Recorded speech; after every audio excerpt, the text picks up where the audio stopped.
বাউল TV Tangail, হৃদয় ধনবাড়ি, চেতনায় Bangladesh. Like দিন, share করুন, সাবস্ক্রাইব করুন এবং কমেন্ট করে জানিয়ে দিন আপনাদের মতামত দেশ ও প্রবাসী বন্ধুরা। সদাগর মশাই প্রসাদ আছে না সদাগর মশাই? হ্যাঁ জি, আমি বাড়িতে। এ কি অসম্ভব, আপনি তো এই মাত্র চলে গেলেন, আবার এই মাত্র ফিরে আসলেন। তার শোনেন সদাগর মশাই, আচ্ছা ছেলে আমার বিবাহের উপযুক্ত, তাই আপনার প্রশ্ন করেছে কেন, আমি তাতে রাজি। তাই নাকি? জি হ্যাঁ, তাহলে তো আপনাকে আমি আগেই বলেছি, আপনি শিকার হন আর যাই কিছু হন, আমি আমার কমলার মতামত ছাড়া কোনো কথা বলতে পারবো না। জান মশাই, আপনার কমলার মতামত জেনে অতি শীঘ্রই আমার নিকট চলে আসুন। ঠিক আছে, আমি তাই যাচ্ছি। নমস্কার। নমস্কার।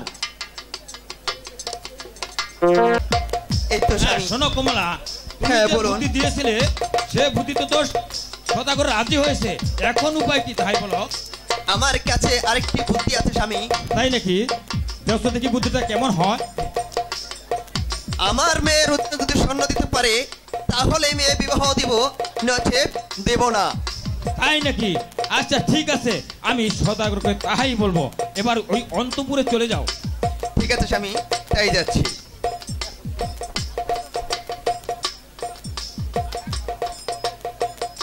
হ্যাঁ সদাগর মশাই আছেন? সদাগর মশাই, হ্যাঁ আমি আসছি।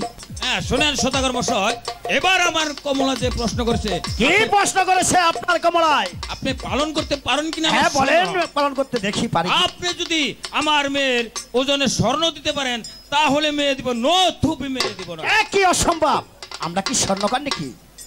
সেটা আপনার ব্যাপার। এত স্বর্ণ কোথায় পাবো?